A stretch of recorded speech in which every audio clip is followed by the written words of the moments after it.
안녕하세요. 시사문화평론가 김성수입니다. 자, 안홍구 김성수의 도둑잡기의 금요일 시간 1타 강사 오늘도 시작합니다. 이 1타 강사님 소개하겠습니다. 전 대구국세청장 안홍구 청장님 소개합니다. 예, 반갑습니다. 안홍구입니다. 예.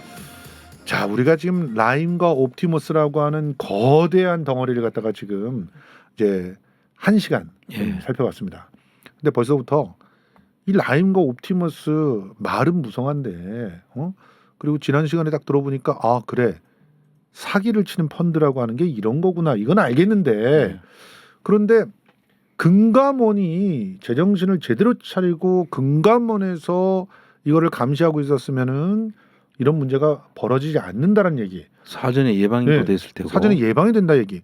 그 얘기를 좀 자세히 듣고 싶어 하시는 분들이 있어서 이 최근 아주 의미 있는 그런 기사들이 좀 나왔잖아요. 그래서 그 기사들을 보면서 금감원이 어떤 일들을 해야 되는 거고 왜 금감원에 그 문제 제기를 하는지 이 요거를 갖다 좀 짚어보고 본격적으로 얘기를 진행해 보자고요. 예, 보통 금융 사건들이 제일 먼저 이제 캐치가 되는 사건으로 드러나는 것이 증권거래소하고 그다음에 금융감독원에서 감시 기능을 발동하면은 다 체크가 되잖아요. 그렇습니다. 근데 그거를 이미 체크해놓고도 검찰로 이첩을 안 한다든지 수사 의뢰를 안 해가지고 결과적으로 나중에 대형 사건으로 번지는 과정을 적나라하게 보여주는 것이 이게 라임과 옵티머스 사건이다. 그래서 이제 그러고 있는데 이 라임과 옵티머스 사건에 대해서 우리가 어떻게 이 라임과 옵티머스를 통해 가지고 이 사람들이 금융 사기를 쳤는가 이거를 이제 보려고 하는데 최근에 자기들이 해야 될 역할을 안 하는 것은 물론이고 그 금감원의 수장으로 검사가 가더니 갑자기 정치 검찰이 금융 정치를 또 하고 있는 거예요. 그래서 그와 관련돼 있는 한겨레 신문의 보도가 있었잖아요. 정치가 금융감독을 덮어버렸다. 이복형 금감원 검찰에 대한 내부 성토가 지금 나오고 있다라고 하는 이 기사인데 이 기사를 갖다가 좀 간략하게 좀 정리를 해주시죠. 예, 이제 이런 이야기가 나오게 된 게 최근에 우리가 이 라임 펀드를 이복현 금감원장이 되면서 라임하고 옵티머스는 한번 재검사를 하겠다라는 이야기가 1년 전에 했었어요. 그렇죠. 취임할 때. 처음에 취임할 때 그때부터 그 얘기를 해가지고 야 그 검사를 저기다 보낸 이유가 그거 파헤치려고 하는 건가 보다 이렇게 생각을 했었어요. 그런 그 기대감을 불러일으켰는데 막상 들어가서 지금 모든 걸 덮는 일에만 집중했잖아요. 그렇죠. 그 뭐 도이치모터스 사건도 수사를 하려나 했는데 안 하고 지금 뭐 저희들이 이야기했는 그 리픽싱 규정 그것도 지금 더 탐사에서도 지금 리픽싱 우리 걸 받아가지고 실제 현장에 가서 막 취재까지 하고 이래가지고 지금 훨씬 더 풍성하게 지금 만들어주고 우리가 했던 이야기들이 그대로 사실임이 다 입증되고 있잖아요. 그리고 또 한 가지는 지금 그 SG 사건 그걸 제가 지금 그 검찰에다가 지금 그 공익 신고를 해놨거든요. 그 SG 사건도 수사가 지금 남부지검에 지금 수사가 의뢰가 돼 있는 상태로고 그런 것들은 금감원에서 사실 먼저 해야 될 일들인데 그렇죠. 그런 짓은 안 하고 라임 사건에 대해서 조사를 한다고 해가지고 결과를 보니까 라임이 그 사태가 터지면서 라임에 가입했던 펀드 가입자들이 있었지 않습니까? 그러니까 이 사건이 터지니까 이 돈을 내가 가입한 펀드를 돌려받을 수 있을까? 이런 걱정을 했을 때 펀드를 돌려준 적이 있어요. 그래서 이게 폐쇄형 펀드가 있고 오픈형 펀드가 있는데 이 오픈형 펀드에 가입했으면은 거기서 오픈된 거를 그대로 돌려주는 거거든요. 그래서 돌려받은 사람 중에 민주당 국회의원이 하나 있었는 거야. 그 김상희 전 국회 부의장이죠. 국회 부의장 여성 의원이죠. 이분이 거기다가 투자를 했다가 뭐 똑같이 일반 사람들하고 똑같이 투자를 했는데 투자를 했다가 다른 사람하고 똑같이 환매하는 게 이제 펀드를 가입했다가 그 가입을 해지하고 돈을 돌려받는 건데 이 그 펀드가 손실을 봤잖아요. 예. 손실 본 금액을 돌려받은 거야. 예. 예를 들면 2억을 였는데 뭐 1억 6천인가 뭐 얼마밖에 못 받았어요. 예. 그럼 손해를 보고 펀드를 그 받았는데 그거는 자기의 결단이잖아요. 그러니까 그 시점이 돼가지고 나는 계속 가면 손해 볼 것 같다. 그러니까 돌려주세요.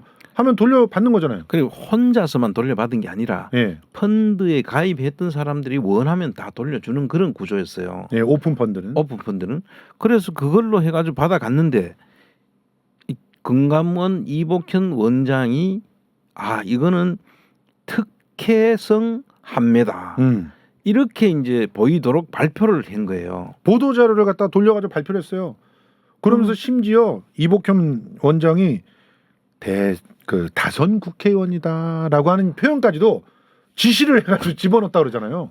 그러니까 이제 금감원에서는 위에서 원장이 지시를 하니까 예. 밑에서 그렇게 발표를 했지 않겠습니까? 예. 근데 그 발표했는 함용일이라고 하는 부원장도 예. 이 사람도 우리가 지금 한국 타이어로 인해 가지고 우리 제보자가 고소까지 해놓은 사람이에요. 예. 그래서 이 사람이 이 발표를 하고 그러니까 마치 민주당이 이 무슨 특혜나 받아가지고 그 돈을 환매를 한 민주당 의원이 있는 것처럼 예. 그러니까 김상희 국회 부의장 전 국회 부의장은 지금 엄청난 붕괴를 하고 있죠. 그렇습니다.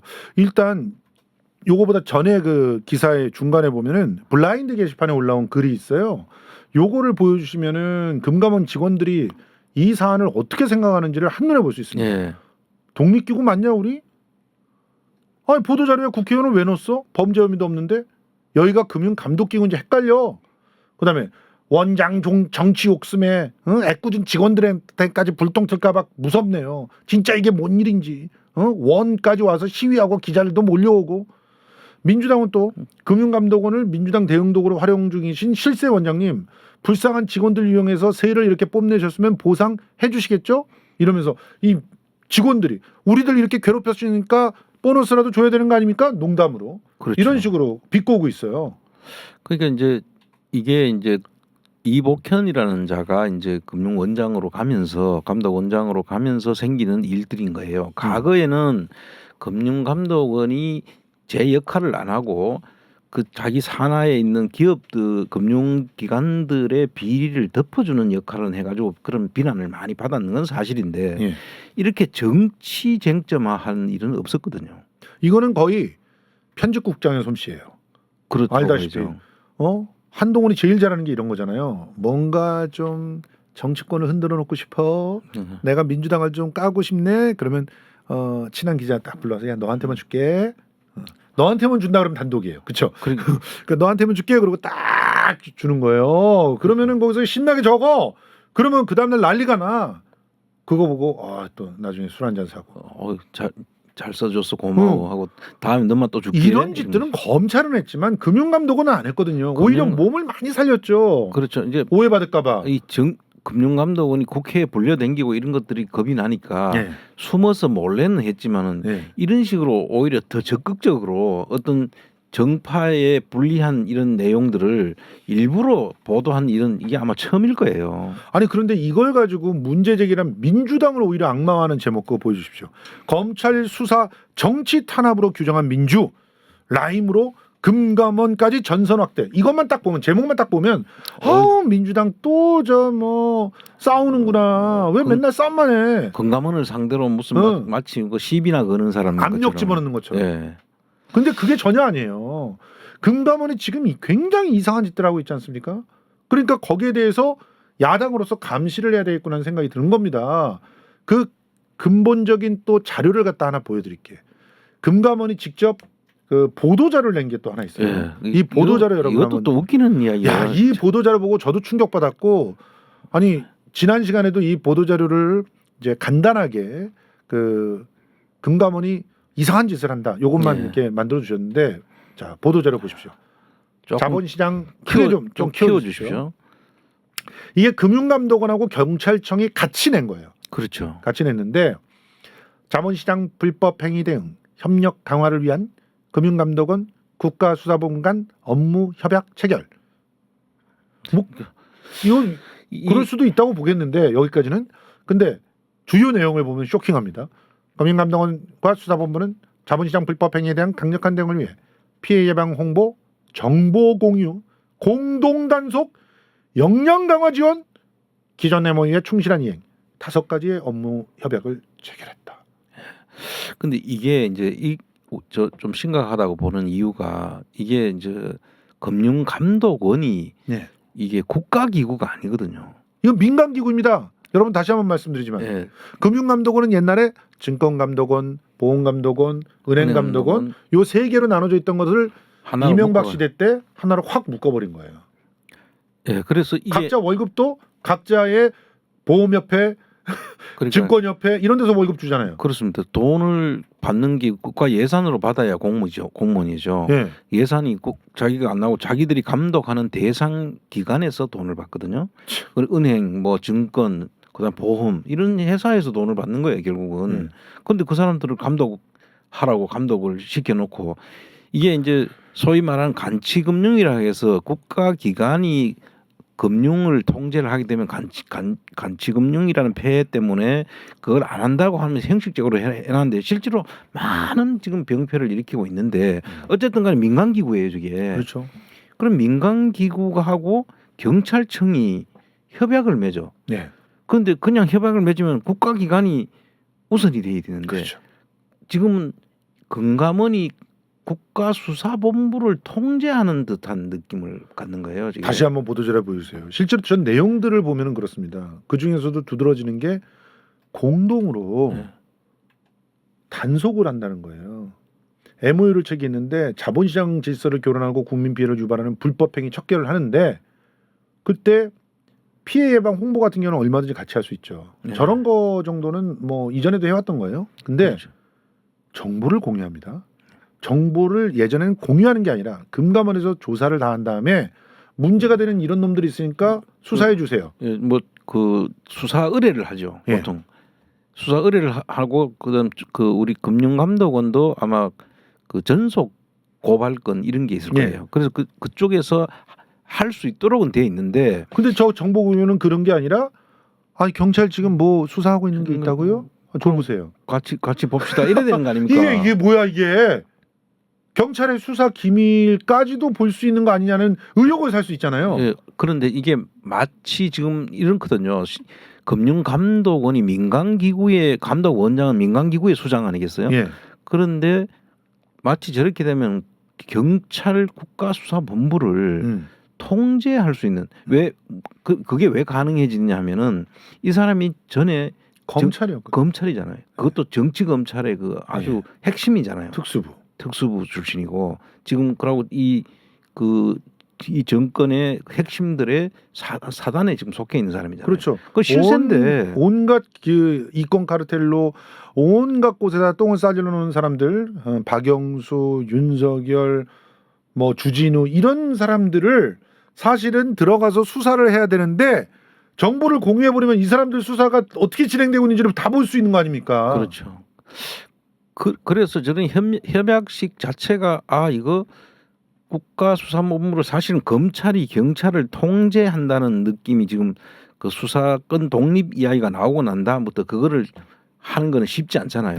그런데 저런 방식으로 하면 결과적으로 경찰을 검찰 손 아래에 지금 두고 지휘할 수 있는 그런 기능을 자연스럽게 만들어버린 거예요. 실질적으로. 근데 공교롭게도 저거 보도자료 발표하고 나서 바로 이 라임에 민주당 의원이 관련됐다라고 하는 보도자를 돌린 거예요. 그러니까요. 누가 봐도 이 시기도 이게 우연일 수가 없잖아요.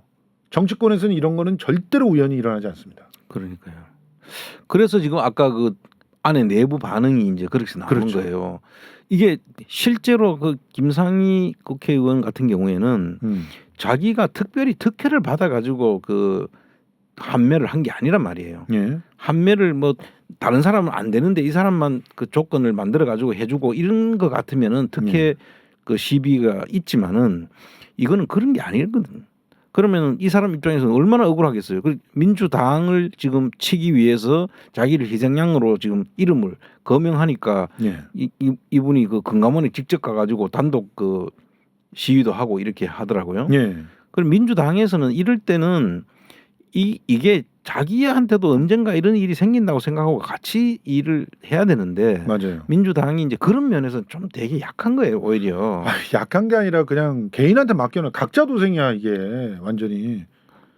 그러니까요. 너무 속상합니다 이것도. 이런 네. 각자 도생을 하는 것조차도 뉴스원에서는 못마땅한 거야. 그래서 검찰 수사를 정치 탄압으로 규정하고 이제는 금감원까지 전선을 확대해서 금감원 앞에서 시위하고 앉았냐 이 자식들아, 이런 식으로 훈수를 두고 있어요. 근데 기사 내용을 꼼꼼히 보십시오.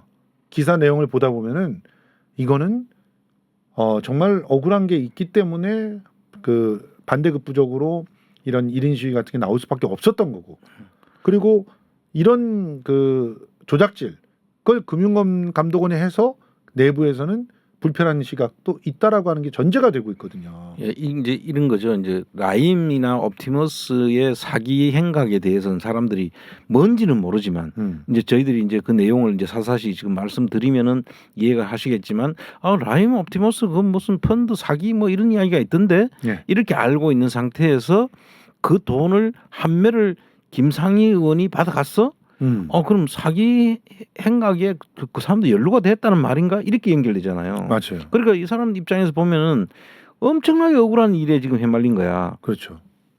근데 당은 도와주지도 않아. 참. 그런 게 오히려 문제야 지금. 근데 그걸 노리고 지금 정치 검찰들이 이렇게 하는 거 아니겠어요? 예. 지금 이 심각한 게 검찰이 내 편이라고 생각하는 사람들이 민주당 내에 꽤 있어요. 착각이에요, 정말. 개별 개인 검찰은 나하고 술도 마실 수 있고 얘기도 할 수 있고 또 나를 갖다 가끔 도와주기 위해서 전화도 해줄 수 있을지 몰라도 지금 여기 검찰을 틀어잡고 이 정권을 창출시킨 검찰 쿠데타 세력들은 절대로 그렇게 안 한다고요. 오히려 그런 술자리 이걸 통해서 들은 약점을 가지고 나중에 시비를 걸지. 자, 이런 상황이라서 이 금감원이 너무 지금 한심한 짓을 하고 있다. 예. 그 얘기를 지난 시간에도 드렸던 거고 오늘도 또. 이 금감원이 지금 하고 있는 것은 범죄를 예방하고 사전에 그 범죄 혐의들이 있는 자들을 갖다 조사해서 엄중하게 다스릴 사람이라면 검찰이나 경찰한테 자료를 넘겨줘서 징벌을 받게 만들어야 되는 입장인데 그런 건 안 해. 안 하고 있다가 우리 형님이 사고 치셨네 덮어주고, 그리고 아예 경찰한테 야 우리 형님들 뭐 수사하고 있는지 한번 보자. 그거 들여다보면 뭐 하겠어요. 나중에 소고기 사 먹겠지. 예, 실제로 제일 중요한 게 이런 경우에 금감원이 나서 가지고 그 돈들이 사라졌잖아요. 어쨌든 사기를 쳐 가지고 돈이 사라졌어. 그럼 그 사라진 돈을 찾아 가지고 국고에서 나가야 될 돈들을 막아주는 역할을 해줘야 되는 거잖아요. 그렇죠. 그게 제일 중요한, 수사를 하게 되면 그런 부분이 제일 중요하고 그 돈이 어디로 갔는지를 따라가야 되는데 우리 부산저축은행도 그래가지고 대장동 사건에 그 사람들이 태동을 시키게 된 배경이었잖아요. 네. 실제로 돈을 저축은행에서 돈을 빌려가 가지고 그 부도가 났어. 그러면 그 돈들이 어디 갔는지를 찾아가지고 그걸 찾아낼 생각을 해야 되는데 그런 것들은 다 놔두고 그야말로 그 했는 사람들만 찾아가지고 형사처벌만 하면 되는 것으로 인식을 하고 있죠. 그 이 건도 마찬가지 이 사건들인 거예요. 그렇게 맞아요. 지나가다 보니까 그 돈들이 어디 갔는지를 찾지 않다 보면은 이거는 이상한, 실제로 피해자를 마치 무슨 문제가 있는 것처럼 이렇게 띄우고 그 본질이 숨겨지는 맞습니다. 이런 일로 들어가는 거거든요. 전형적인 정치 검찰의 그 제 식구 감싸기 위한 그런 작전. 그래서 민주당 의원을 먹이로 던져준 사건. 그런 사건이 벌어져서 그거를 해설해 드리는 건데요. 이 라임 같은 경우는 적극적으로 금감원 검사 역이 개입까지 했잖아요. 그렇죠. 룸살롱에서 우리 이렇게 조사할 거다 이렇게 자료를 넘겨주기까지 했단 말이에요. 예방을 해야 되고 수사를 해야 될 곳이 오히려 자료를 갖다가 피의자가 될 사람한테 넘겨줬다는 이런 충격적인 사건을 지난 시간에 설명을 해드린 겁니다. 예. 그래서 오늘은 이제 지난 시간에 했던 이야기 중에 우리가 지난 시간에 좀 몸통이 누구냐 거기서 등장했던 인물 중에 이제 우리 크게 보면 라임을 직접 기획하고 했던 이종필이라고 하는 라임 부사장.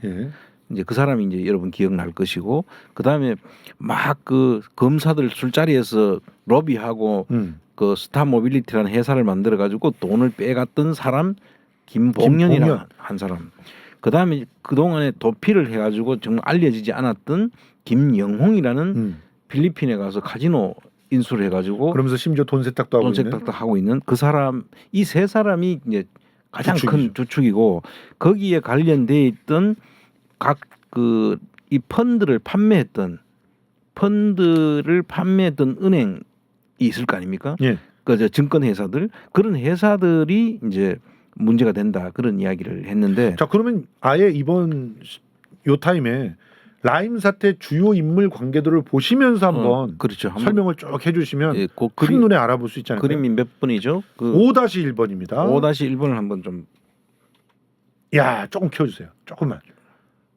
한눈에 딱 보이시게. 그렇지, 그렇지. 조금만. 예, 좋습니다. 야, 저기에 이제 아까 말씀했던 그림 잘 그 그렸네. 예. 이종필이라고 하는 라임 부사장인데 저 친구는 이 라임 펀드를 돈을 만들어 오는 과정 그다음에 어디다 투자해 가지고 뭐 나중에 설명드리겠습니다만 시비를 사 가지고 이 메자닌이라고 하는 거를 통해 가지고 채권과 주식의 중간 정도 되는 그런 일들이 시비 아니겠어요? 예. 그런 걸 가지고 CB가 뭐죠? 전환사채. 그러니까 사채인데 회사가 잘 되면은 주식으로 받을 수 있는. 거 아니면은 그냥 사채로서 이자만 받아갈 그렇죠. 수 있도록 이런 거를 만들어 가지고 투자를 하는 방법을 고안해냈던 아마 그 기획자 예. 역할이라고 봐야 되죠. 예. 그게 이종필. 이종필이고 저기 그림에서 보면은 검거라고 딱 적혀 있고 마스크 안 쓴 사람. 저 사람이 그런 일을 해서 사실상 저 사람이 사기에 있어서 필요한 그런 기술은 다 저 사람이 그렇죠. 그림도 그리고 기술을 다 발휘한 그걸로 추정이 되는 거죠. 그렇죠. 그런 혐의를 받고 있고 그런데 이 사람하고 같이 움직인 사람들이 좀 있네요. 예, 그 김봉현이라고 저 사람이 지금 여러분들한테는 이 라임 하면은 김봉현이 먼저 떠오를 거예요. 옥중에서 편지 쓰고 뭐 그 정치인들한테 뭐 술 접대하고 99만 원 세트 했다가고 검사들 접대하고 이렇게 했다가 나중에 그걸 또 옥중에서 다 밝혀가지고 내고 하는 과정에서 되게 유명세를 타는 사람이죠. 예. 그 김봉현이라는 사람이 등장하고 그 다음에 그 관련된 사람으로는 전 청와대 행정관 그 현금감원 그 팀장으로 있는 네. 그 사람이 나중에 이제 김봉현하고 연결되면서 이런 그 내용들을 다 알려줬다는 거 아닙니까? 예. 아까 이야기했듯이 예. 그 언제 금감원에서 조사를 할 것이다라고 알려준 사람. 예. 금감원의 그 당시에는 감사역이었던 사람. 그렇죠. 술 룸사롱 자리에서 넘겨줬던 사람. 그 그렇죠. 사람이 저기 위에 있는 거고. 그리고 뭐 나머지 사람들은 뭐 신한은행 그다음에 대신증권 뭐 센터장 이런 사람들은 돈을 끌어오는 자기들 그 펀드를 사람들한테 판매를 해야 될 거 아닙니까? 이런 상품을 가지고 팔아야지 돈이 모이잖아요. 저 위에 있는 장모 씨가 바로 그 라임 부실을 숨기고 대신증권 반포 센터에서 이제 판매를 했던 사람이죠. 그렇죠. 그리고 그 아래에 있는 사람 보면은 전 신한금투의 그 PBS 팀장이라든가 신한금투의 PBS 본부장이라든가 이런 사람들도 역시 라임 부실을 숨기고 판매해놓고 라임을 투자한 대가로 바로 이 그런 사람 돈을 끌어왔는 네. 대가로 해가지고 다른 돈을 받은 사람들이죠. 그렇죠. 그럼 저런 사람들은 다 지금 구속이 되고 지금 그런 상태로 있는데 여기에서 이제 빠져 있는 사람이 하나 있어요. 오른쪽 끝에 제가 그 사람은 아니고 예. 이 사람이 아니고 이제 그 여기 그림에서 빠져 있는데 그림에서 빠져 있는 사람이 예, 빠져 있는데 이 라임 돈을 나중에 이제 그 좀 더 우리 나중에 설명을 드리겠습니다만은 이 돈들을 이렇게 모으기는 모아가지고 어떻게 빼야 될 거 아닙니까? 예. 그러니까 이게 정상적인 것 같으면은 펀드를 모아서 그걸 투자를 해서 돈을 불려서 그 투자자들한테 돌려주고 자기들은 그렇죠. 수수료를 먹는 정도거든요. 예. 근데 이거는 처음부터 우리가 맨 첫 번째 말씀드릴 때 펀드를 조성을 해가지고 그거를 가지고 투자를 해가지고 수익을 챙기는 것이 아니라 아예 돈을 그냥 펀드 투자한 사람들은 망하게 하고 손실을 보게 하고 자기들이 이익이 되는 쪽에다가 손실을 볼 요량으로 부실한 회사에다가 돈을 줘가지고 투자 실패로 위장해서 돈을 빼는 방법으로 했던데 거기에 관련되는 사람 중에 이 라인 펀드에서 있었던 메트로폴리탄이라고 하는 이 부동산 투자 회사가 하나 있는 거예요. 시행사. 그쪽의 대표였던 김영홍이라는 사람이 아까 이야기했던 필리핀으로 도망가서 아직까지 지금 잡히지 않고 있죠. 요 사람이 라임 사태의 실질적인 주범이다라고 지금 보고 있는데 아직도 이 사람이 지금 도망가서 필리핀 가서 또 카지노를 또 샀어요. 그래서 그 라임 사태 김영홍이 산 카지노를 가지고 있던 카지노를 매각한 사람들이 3명이 불구속 기소가 돼가지고 처벌받는 일이 벌어진 거예요. 그래서 실질적인 주인공은 원래 잘 안 잡힙니다.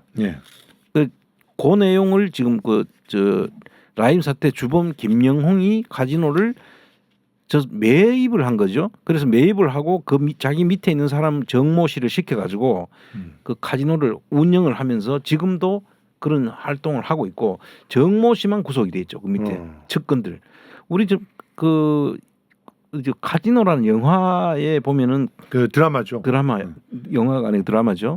드라마에 보면 최민식의 역할에 해당되는 것이 아닌가. 김영홍. 그 사람이 김영홍. 이제 최민식. 그래서 그런 사람이 이제 주범이라는 것을 일단 말씀을 좀 드릴 필요가 있고요. 자, 그다음에 이제 오늘부터 이제 우리가 이 전체 몸통은 했는데 이 김봉연이가 한 행동을 한번 여러분들이 이제 기억이 좀 잊혀질 수도 있어서 이거는 꼭 한번 말씀을 좀 간단하게라도 드리고 가야 되겠다 싶은 게 김봉연이가 검찰한테 술을 샀잖아요. 그 강남 술집에서 룸사롱에서 술을 샀는데 5명이 합해서 400몇십만 원인가. 근데 둘이가 먼저 갔다는 거 아닙니까? 그렇죠. 그럼 세 사람으로 나누니까 실질적으로는 100 몇십만 원이 되는데 거기에 청와대 행정관과 또 누구 한 사람을 더 끼워가지고 5명으로 만들어가지고 그 사람들이 93만 원밖에 안 되더라. 이렇게 만든 이유가 있잖아요. 그게 뭐죠? 그게 일단 뭐 김영란법에 그 청탁금지법에 100만 원 이하가 돼서 어떤 접대 같은 걸 받으면 일단 처벌하지 처벌을 면하게 해주는 거죠. 특별한. 그래서 그런 처벌을 면하게 해주기 위해 가지고 일부러 그 96만 원으로 기소를 맞췄다. 그러니까 결과적으로 96만 원 기소는 이 검찰의 유명한 96만 원 세트, 뭐 99만 원 세트가 막 한때 유행하기도 했죠. 이제 그거를 했고 그 속에 있는 검사들이 보면 대부분 특수부 검사들이에요. 그리고 이 특수부 검사들 중에 이제 소속이 이제 여기 조금 이야기를 더 보태면 남부지검에 금융범죄 합수단이라는 게 있었잖아요. 아니 지금도 라임 남부지검에서 수사하지 않나요? 그러니까 금융범죄 합수단을 추미애 장관이 깨버렸죠. 이거는 합수단을 수사를 하려는 것이 아니고 청탁의 창구가 된다. 그러니까 쉽잖아요. 예를 들면 금융범죄를 한 곳에다 다 모아놨어. 그럼 거기에 있는 사람들한테만 로비를 하면 어떤 일이 있어도 이거를 넘어갈 수가 있잖아요. 그렇죠. 그래서 이제 그거를 우리 추미애 그 장관이 법무부 장관 가서 보니까 이거 하나의 그 로비의 창구가 되고 이게 원상이다. 금융범죄가 각자 흩어져 있으면 이게 청탁하기도 쉽지 않는데 그렇죠. 그 중에는 올바른 검사들도 있으니까. 그런데 거기다 몽땅 모아놨는 사람들이 그것만 통제해버리면 이게 그 모든 이 로비가 무산될 수 있다. 그래서 그걸 없앴는데 이게 윤석열 정부가 들어서자마자 한동훈이 법무부 장관 하면서 이걸 부활시켰어요. 또. 제일 먼저 부활시켰어요. 부활시켜가지고 지금 금융범죄 합동수사단이라는 걸 또 운영을 합니다. 그러면 결과적으로 뭐가 되냐면 옛날로 다시 돌아가는 거예요. 그렇죠. 옛날로 다시 돌아갔죠. 이 상태에서 이 금융수사 합수본, 합수본 같은 경우 정보를 툭 금감원장한테 던져주면 금감원장이 그 정보를 가지고 또 경찰 국수본도 마음껏 장악할 수 있는. 그러니까 결과적으로는 이 삼각 꼭지점 틀을 이용해 가지고 모든 돈 관련 수사들이 한 사람한테 보고가 될 수 있게 예. 수사의 상황 그런 것들이 다 보고될 수 있게 시스템을 짰다라고 볼 수밖에 없는 그런 상황인 거죠. 그 사실 이런 말이 있거든요. 여의도에 가면 여의도에 다니는 사람들의 한 80%는 사기꾼 범죄자다 이런 말이 있어요. 그럼 이제 뭐 거기에는 여의도에 국회의사당도 있으니까 국회의원들도 포함되는 이야기가 될 수 그렇죠. 있는데 그 정도로 또 여의도는 금융가잖아요. 그러다 보니까 이 여의도 바닥에 다니는 사람들 중에는 그 대다수가 이 사기꾼들이 많다라고 할 정도로 이 금융 쪽은 지금 좀 많이 썩어 빠진 곳이고 이거는 또 그냥 무슨 물건이나 이래 보이는 큰 거 같으면 금방 그 어떤 뭐 도둑질을 하면 금방 우리 도둑잡기처럼 잡을 수가 있는데 네. 금융 범죄는 사실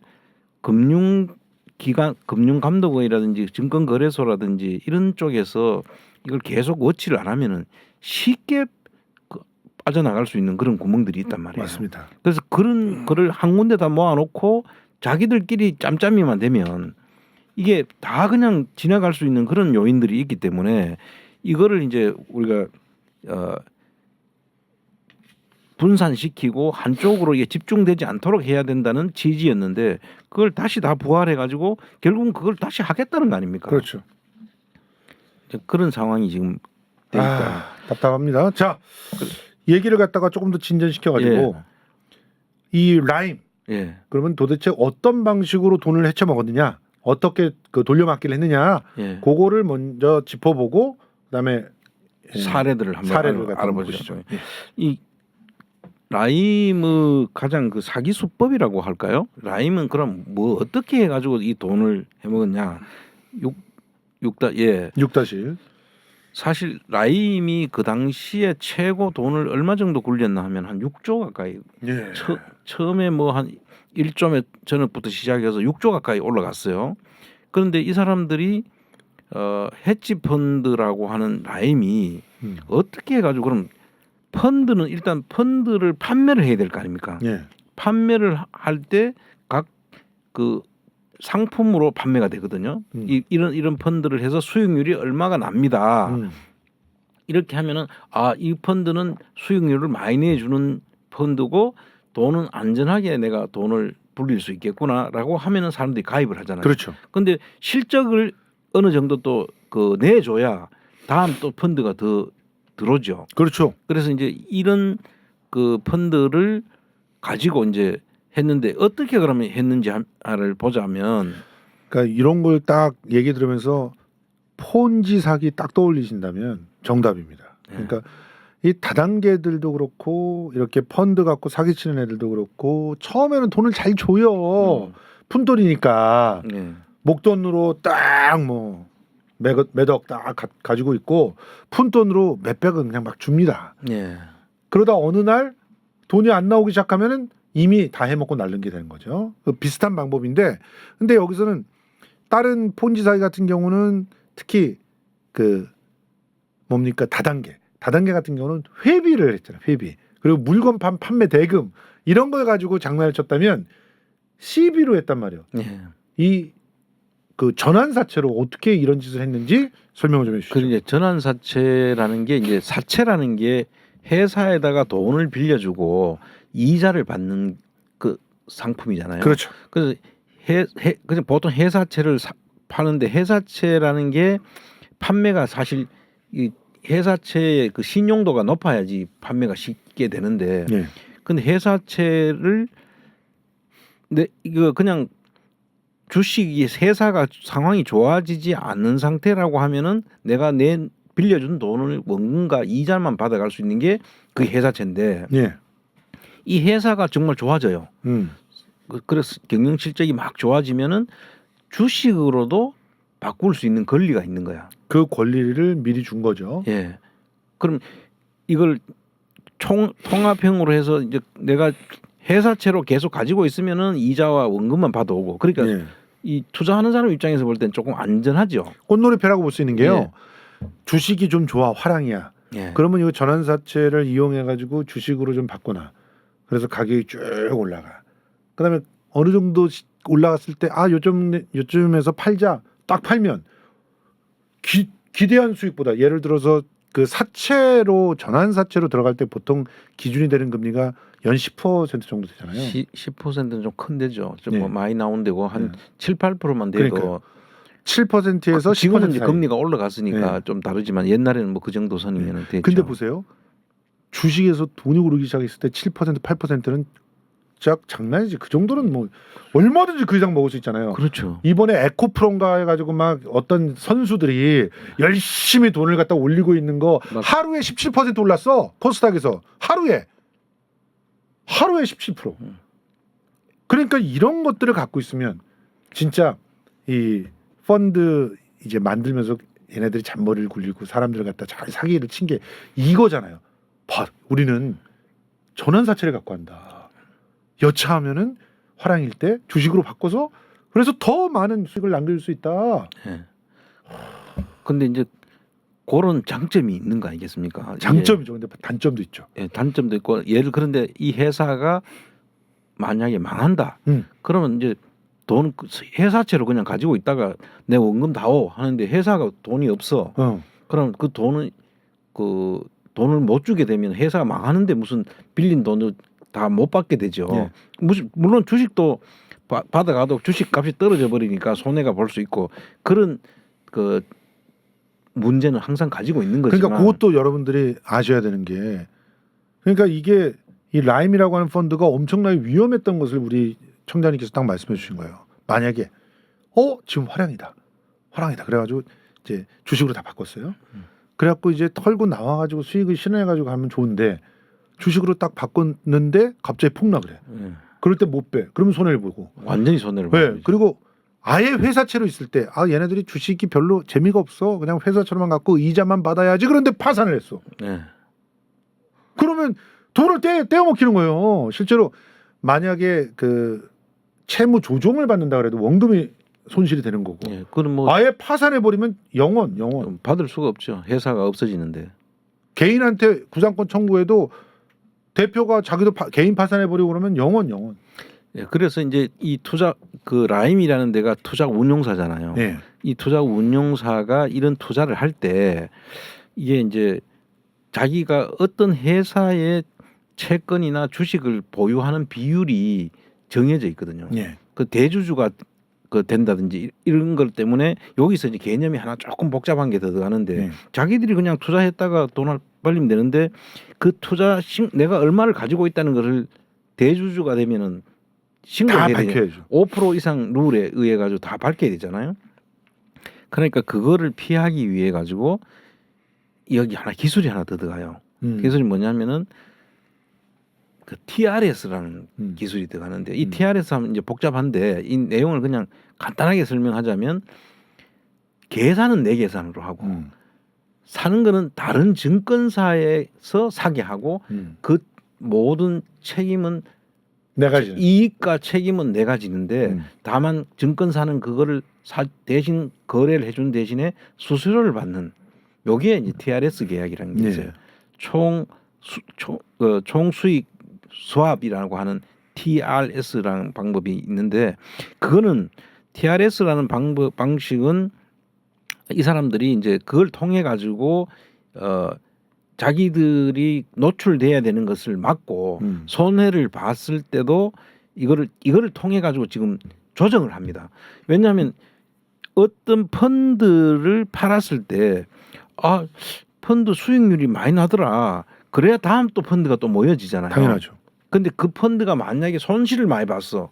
그럼 거기도 안 넣죠. 안 넣죠. 그런데 그런 그러면 거를 난리 나지. 피하기 위해 가지고 이 TRS라는 기법을 이용해 가지고 얘네들이 장난을 친 거예요.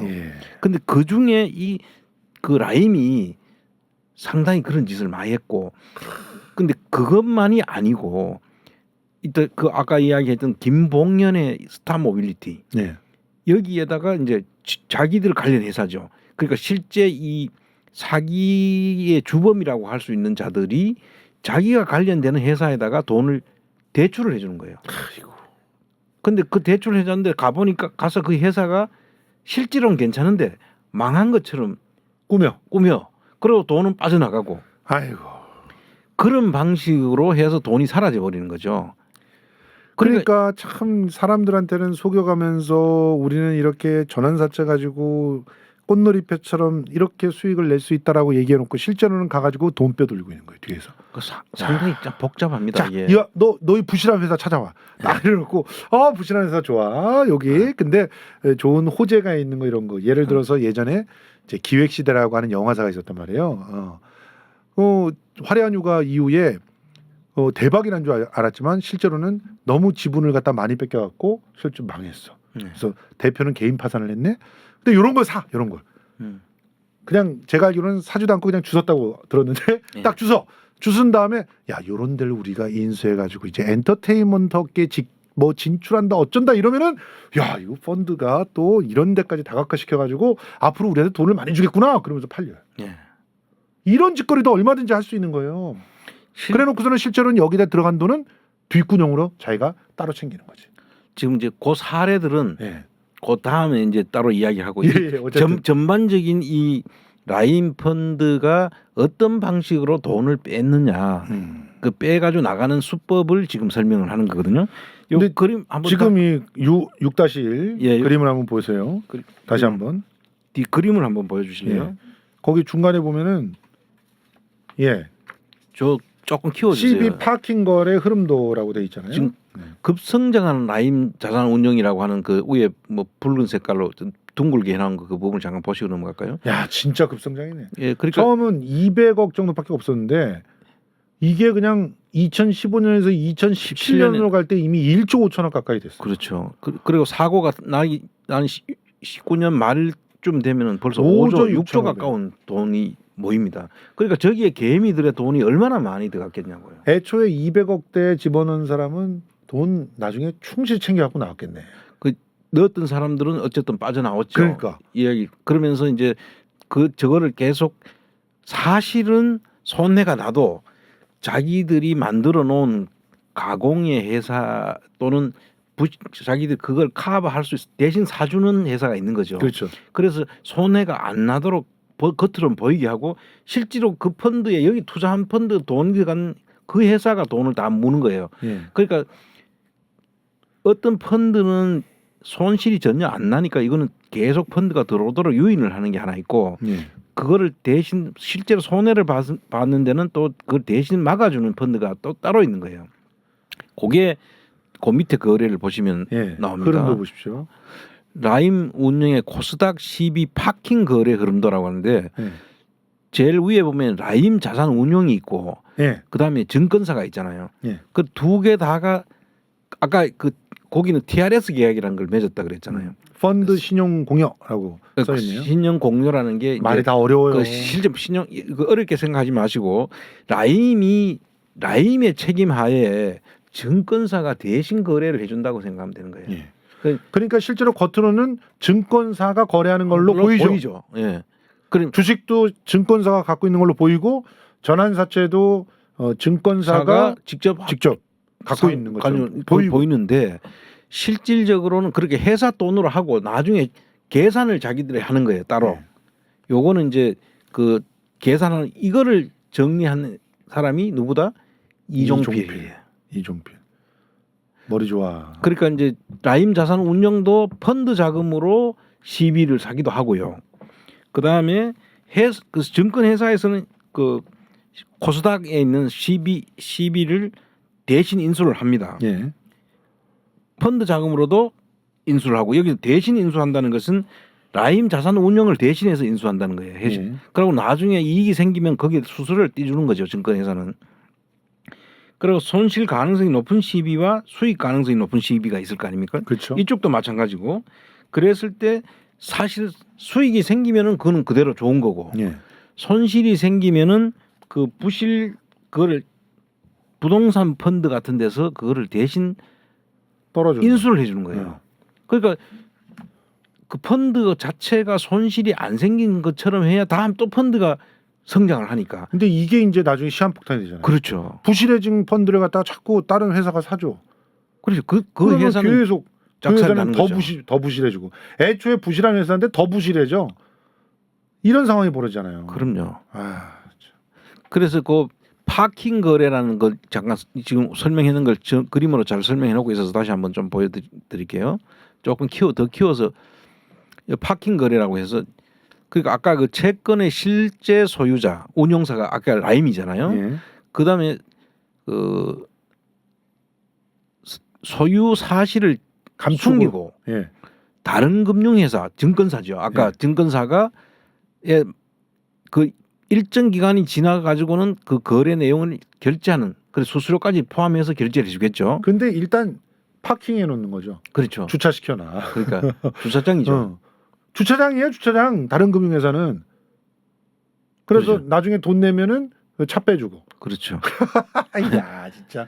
근데 그 주차장만 겉으로는 보여. 그렇죠. 속에다 차를 집어넣고 돈도 뒤에 아직 안 준지 이것도 몰라. 차 집어 였는 사람의 주인이 누군지는 모르게 하는 거예요. 몰라. 그게 왜 그래 하느냐 하면은 채권 펀드 매니저가 채권 보유 한도 규정 등을 피하기 위해 가지고 요 법을 피하기 위해 가지고 편법 거래를 하는 거죠.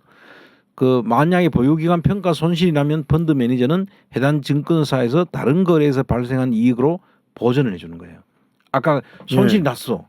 그러면 자기들이 다른 돈으로 빼놨던 부동산 이런 회사에서 실제로 그런 식으로 보전을 해주는 거예요. 예. 그래서 요게 지금까지 라임 자산 운용이 저렇게 겉으로 보기에 급성장할 수밖에 없게 되도록 해준 그런 근거다 이런 이야기로 보시면 되는 거죠. 그렇게 이제 이게 그런데 다 잘 되면 좋은데 사놨던 그 시비를 사놨던 코스닥 회사가 망해. 그러면 이제 그걸 눈덩이처럼 커질 거 아닙니까? 예. 시비를 사놨던 사람들이 망하면은 그거를 망하면은 펀드가 이제 다시 사람이 안 되니까 그걸 대신해서 사주는 사람이 따로 있는 거 장외에서.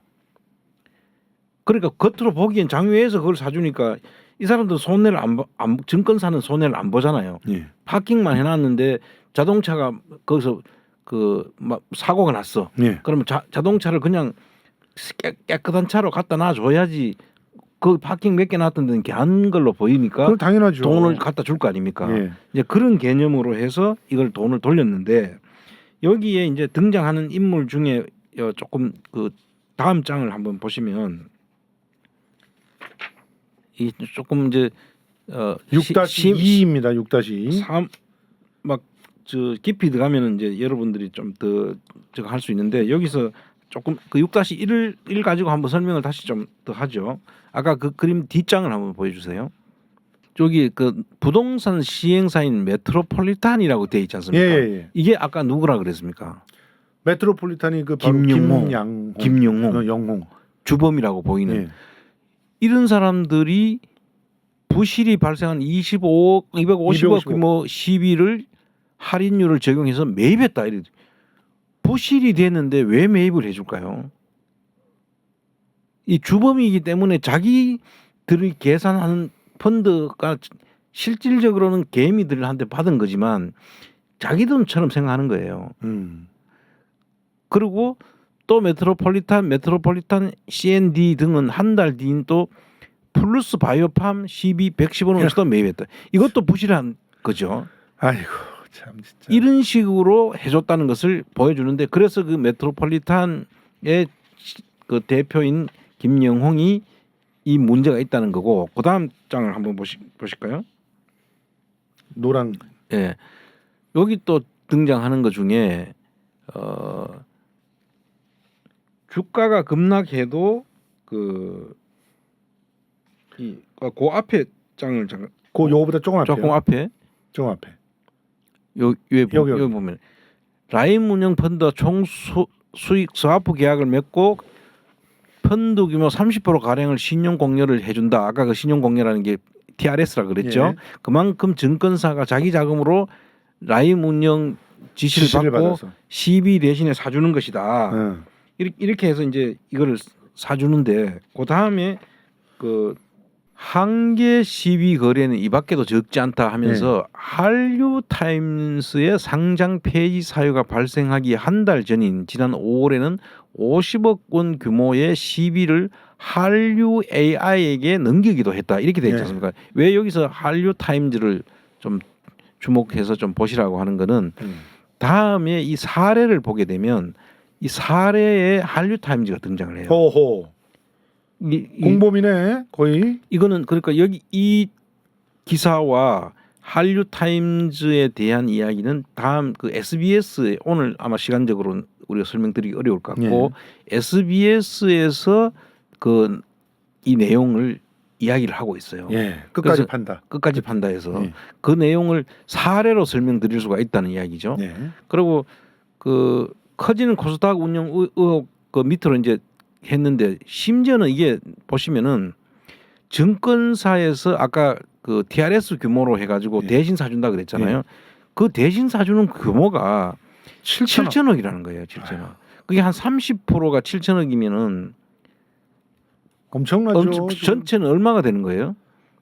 3배 정도는 최소한 해야 되니까 2조가 넘는 거죠. 2조 한 3천억, 4천억? 그러니까 2조 4천억 되는 거를 증권사가 대신해서 사주는 규모만 7천억이니까 다른 투자 규모는 2조 얼마가 된다는 거잖아요. 그렇죠. 그러니까 이게 증권사가 저기서 장이 좋고 회사가 경영 건실한 거는 괜찮은데 만약에 회사가 문제가 있다 그러면은 엄청난 손실이 이제 수반되잖아요. 그렇죠. 그러면서 이제 개미 이 상품에 가입했던 펀드에 가입했던 사람들은 엄청난 손실을 보게 되는 거죠. 자, 여기서요. 지금 다음으로 넘어가기 전에 우리가 반드시 또 해야 되는 것이 있습니다. 아, 그래요? 추석 선물 세트 광고입니다. 광고가 또 들어왔어요. 여러분. 자, 오늘 여러분들께 보여드릴 광고는 참기름 들기름 세트 선물 세트. 이거 추석 때 상당히 그 알차게 만드는 것 같아요. 그렇습니다. 지금 이거를 갖다 좀 크게 보여드리고 싶은데 이게 어떻게 구성이 되어 있냐면요. 추석 선물 세트가 이렇게 기존에 우리가 참기름 들기름 팔던 거는 요거예요. 요거 참깨시민 참기름 들깨시민 들기름 두 개를 이렇게 이쁘게 패킹해가지고 3만 원에 그대로 파는 게 그대로 있고 그거 말고 추석용 선물 세트 5만 원짜리가 나왔어요. 근데 여기서 이건 완전히 진짜 거저 가져가시는 거예요. 왜냐하면은 진짜 좋은 참깨가 중국산 통 참깨가 350ml가 한 병이 들어가 있고 요것만 해도 웬만하면은 뭐 4, 5천 원 이상 주셔야 될 거예요. 옆에는 생들기름. 생들기름이라는 게 중요하죠. 생들기름까지 집어넣어서 참기름, 들기름, 생들기름 각각 350ml와 참깨 350. 근데 볶지 않고 생들기름을 저렇게 잘라고 하면은 진짜 기름 엄청난 깨가 많이 들어가야 되는 거 아닙니까? 깨가 많이 들어갑니다. 그리고 진짜 우리가 들기름 이렇게 한 숟갈씩 드시면 너무 몸에 좋아요 이런 얘기 있잖아요. 생들기름은 더 좋습니다. 아예 볶지를 않았기 때문에 볶지를 않은 그 들깨에서부터 이렇게 뽑은 생들기름 여기에 볶은 참깨까지 추석 선물 세트로 이 정도면은 진짜 어디에 내놔도 남부럽지 않은데 가격이 5만 원이야. 그러니까 이 정도 세트면은 진짜 이 정도 퀄리티를 낸다면 어디 가서 10만 원 이상 받아야 돼. 국산이라면은 저거는 뭐 20만 원 더 그럴 수도 있어요. 왜냐면은 국산일 때는 참기름 하나 300ml 하나만 해도 뭐 3만 원씩 막 이렇게 한단 말이에요. 3만 원도 넘게 받던데. 한 5만 원씩 그래 하는 것 같던데. 자, 국민의 안전한 먹거리를 지키기 위해서 평택항에서 비리 세력들과 싸워온 공익신고자 이성열 대표의 참기름 들기름 사업, 시민들의 후원과 펀딩으로 창고를 되찾은 후 처음으로 시작한 사업입니다. 아직은 다른 사장님과 협약을 맺어 기름을 생산하고만 있지만 직접 이제 사무실 부지 1층에 전자동 기계를 설치해서 운영할 계획도 세우고 있는데요. 이 기름이 식약청 식물검역소의 까다로운 심사를 거친 최상급 중국산 참깨 들깨입니다. 그래서 그 택배 과정에서 그 파손될 걸 염려해 가지고 이 환경 호르몬이 전혀 없는 특허받은 플라스틱 병에 이 자체가 플라스틱 병이잖아요. 이게. 그래 깨지지도 않아요. 이게 깨지지 않고 환경 호르몬이 안 나오는 특별한 재질이에요. 자, 기본 구성이 두 가지입니다. 자, 저쪽 두 박스 이쁘게 딱 담아드린 거는 바로 13,000원짜리 참기름과 17,000원짜리 들기름 있고 박스까지 이쁘게 한 3만 원짜리 세트. 그리고 진짜 정말 돈이 아깝지 않은 세트 5만 원짜리 세트. 요 5만 원짜리 세트. 이 계좌 번호도 카카오뱅크 계좌 번호는 우리가 예. 안 적으셨네. 예, 일단은 이 5만 원짜리 세트 요거 예. 예, 5만 원짜리 세트. 여기 나오고 있습니다 지금. 예.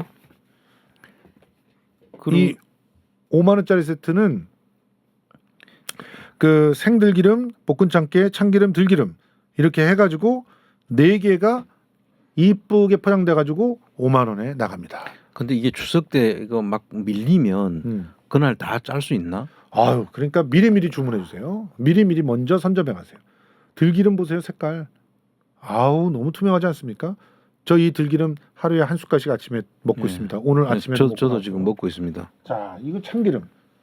이 참기름은 진짜 우리 한국 요리하는 데 있어서 너무너무 다양하게 원용할 수 있는데 입맛 없을 때, 여름에 입맛 없잖아요.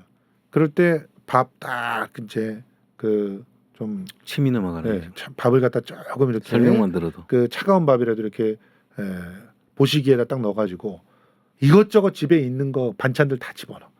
그다음에 이 참기름 한번 딱 두르고 그냥 비벼 먹을 때 그럴 때 여기에 있는 볶은 참깨 있으면 참깨 확 뿌리고 기가 막힌 입맛 돌아오는 비빔밥, 양품 비빔밥 이런 거 만들어 드셔도 됩니다. 자, 추석에 정말 반가운 어르신들한테 더욱 반가운 추석 선물 세트 여러분들 많이 사랑해 주시기 바랍니다. 자, 청장님, 예. 우리 진짜 이렇게 막 쭉쭉 진행하다 보니까 시간이 벌써 다 됐어요. 아 그래요? 예.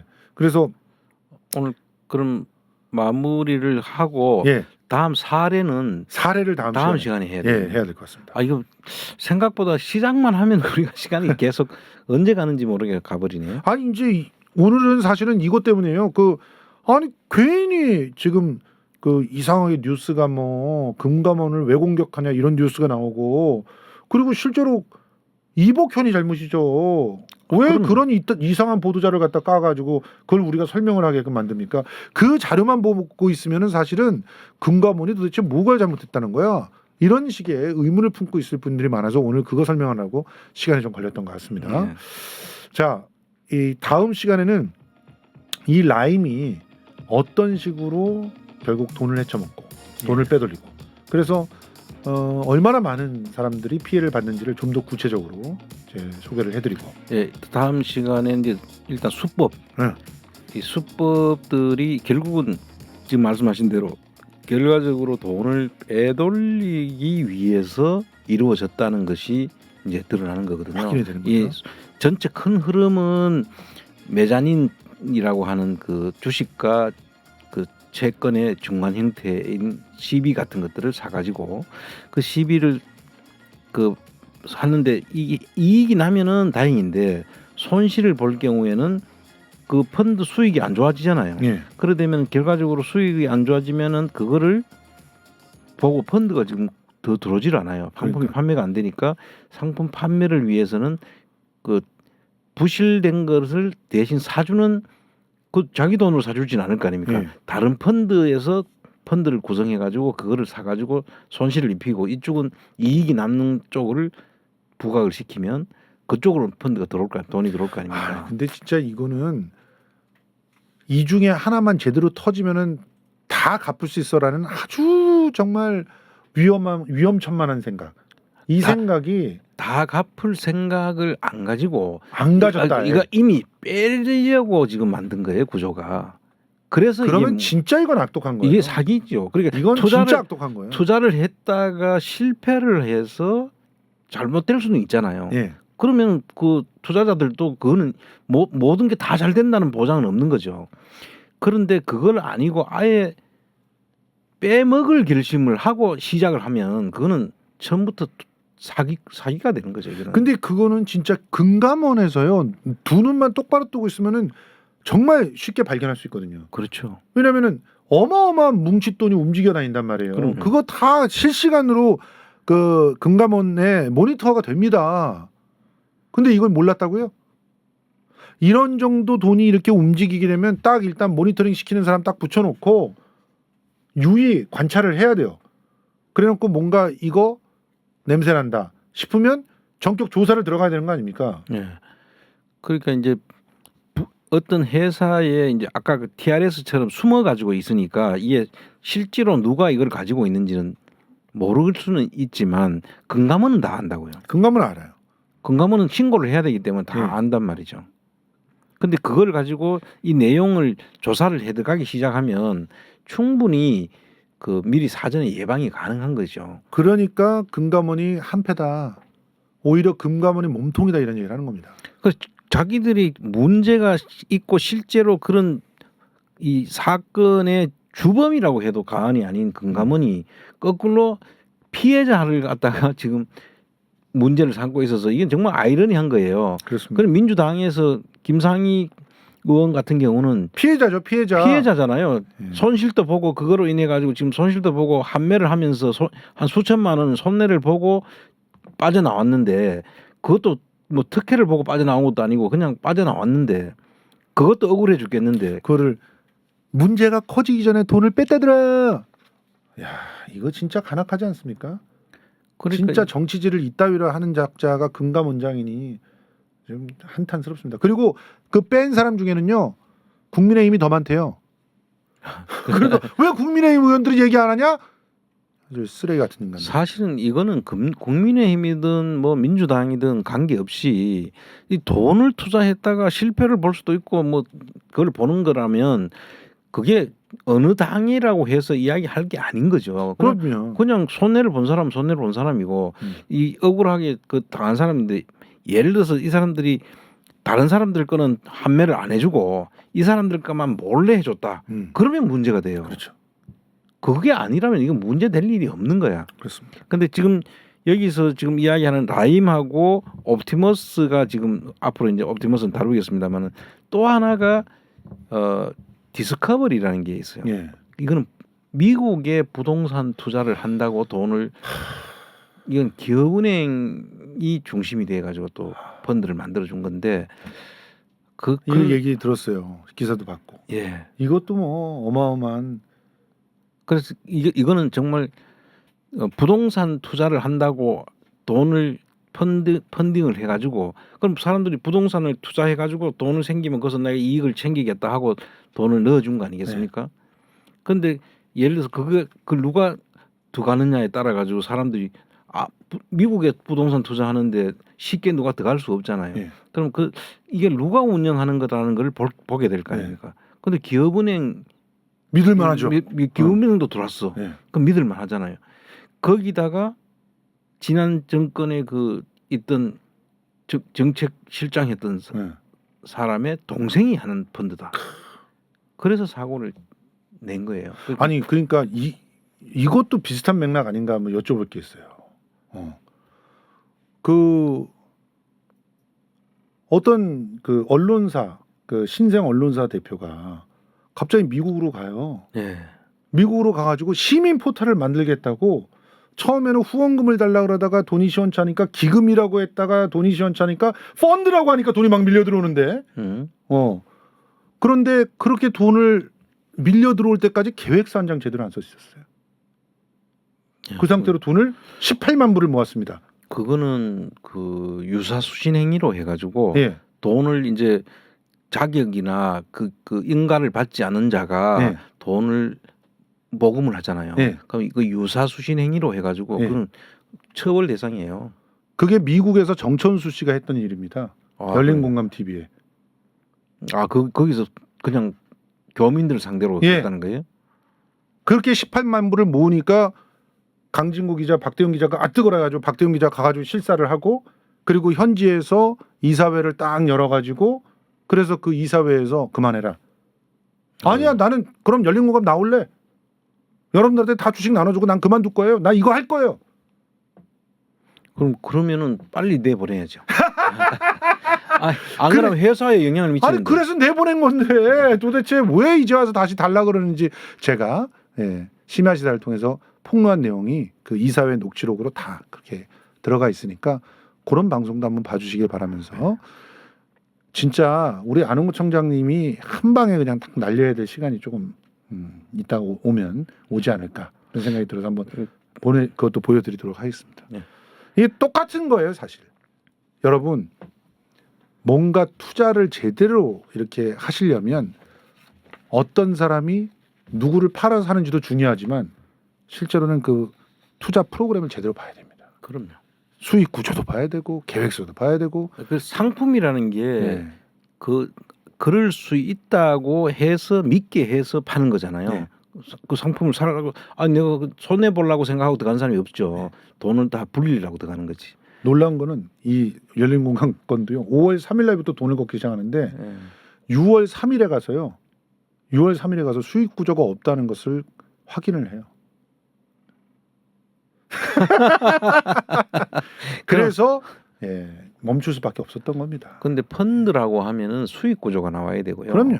그냥 예를 들어서 그거를 내가 수익을 목적으로 하지 않고 공익으로 하는 거는 후원이죠, 후원. 근데 그 이사회 날 후원으로 했다가 기금으로 했다가 펀드라고 해서 이제 막 개념이 만들어져 가고 있는 중이다는 얘기까지. 후원금과 기금과 펀드도 구분하지 않고 마구 쓴 거예요. 돈을 거둘 때. 그러면 바로 감옥 갑니다. 그런데 사기와 사업은 종이 한 장 차이라고 주장을 하더라고요. 그 이사회에서. 그 정천주 씨가. 어떤 종이 차이인지는 모르겠는데 사기 쪽에 가까운 것 같은데. 자, 어쨌든 이렇게 오늘은 마무리하고요. 다음 시간에 한번 기회가 된다면 요 열린 공감의 이 사건도 한번 1차 강사 시간에 들어가도 괜찮지 않을까 생각도 해봅니다. 자, 다음 주 월요일 저희는 돌아오겠습니다. 물러갑니다.